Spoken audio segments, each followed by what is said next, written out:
Assalamualaikum warahmatullahi wabarakatuh. Selamat pagi para Bapak Ibu yang sedang melaksanakan PPG. Semoga diberi kemudahan kelancaran dalam melaksanakan PPG. Pada kesempatan ini, saya ingin membantu pada Bapak Ibu semua untuk membuat LK 2.3 atau rencana aksi. Nah, kita langsung menuju kepada petunjuk pengisian atau penjelasan LK 2.3. LK 2.3 ini merupakan rencana aksi berisi desain atau rancangan perangkat pembelajaran yang berfokus pada 3 komponen utama, yaitu pertama, bukti penilaian. Nah, Bapak Ibu sebelumnya telah melaksanakan penilaian yang ada di dalam kelas. Berikutnya, kegiatan belajar termasuk asesmen formatif. Nah, ini di sini Bapak Ibu juga telah menilai asesmen formatif. Rancangan ini disusun berdasarkan backward design dalam konsep understanding by design dalam bahan bacaan MK. Nah, di sini ada beberapa kolom nantinya. Untuk kolom pertama yaitu tujuannya diisi dengan tujuan pembelajaran yang telah diturunkan dari CP atau KD sesuai dengan kurikulum yang digunakan di sekolah untuk jenjang tertentu. Nah, perumusan tujuan sebaiknya mencakup 2 komponen, yaitu komponen dan lingkup materi.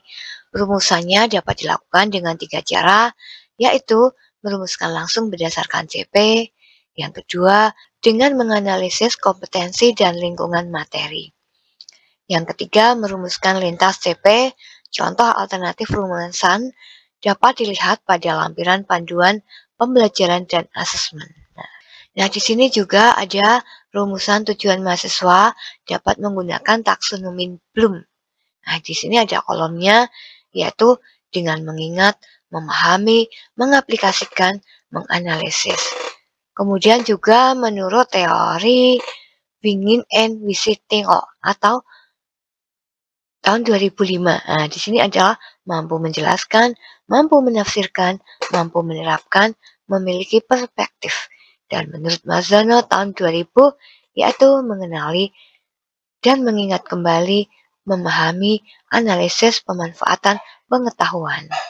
Kita langsung menuju di kolom 2, yaitu diisi dengan bukti penilaian yang dapat digunakan untuk menakar, mengevaluasi, atau memvalidasi apakah siswa telah mencapai tujuan atau hasil yang diharapkan, yaitu pemahaman.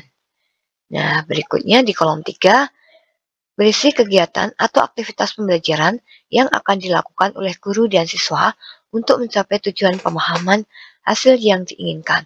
Kegiatan dan aktivitas ini sekaligus berfungsi untuk memantau proses belajar siswa.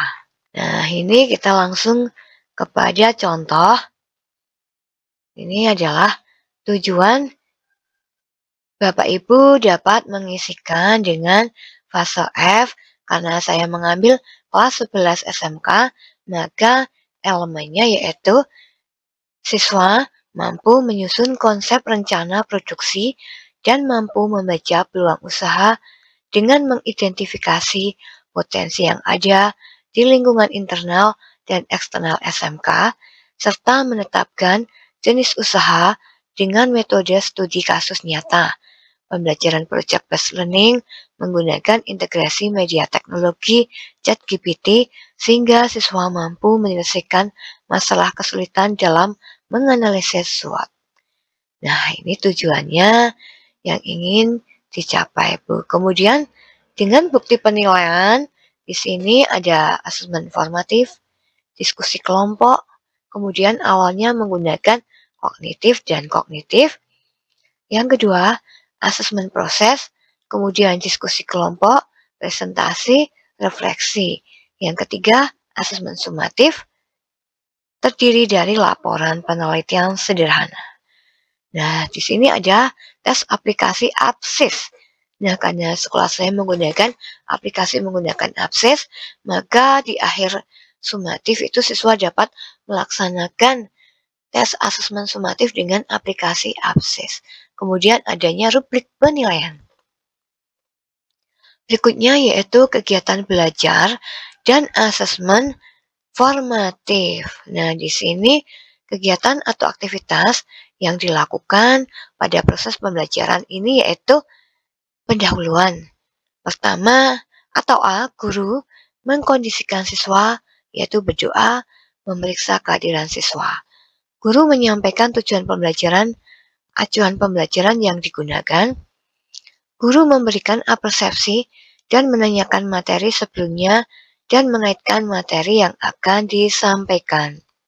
Kegiatan yang kedua, atau kegiatan inti, peserta didik mengamati video pembelajaran yang ditayangkan guru tentang peluang usaha.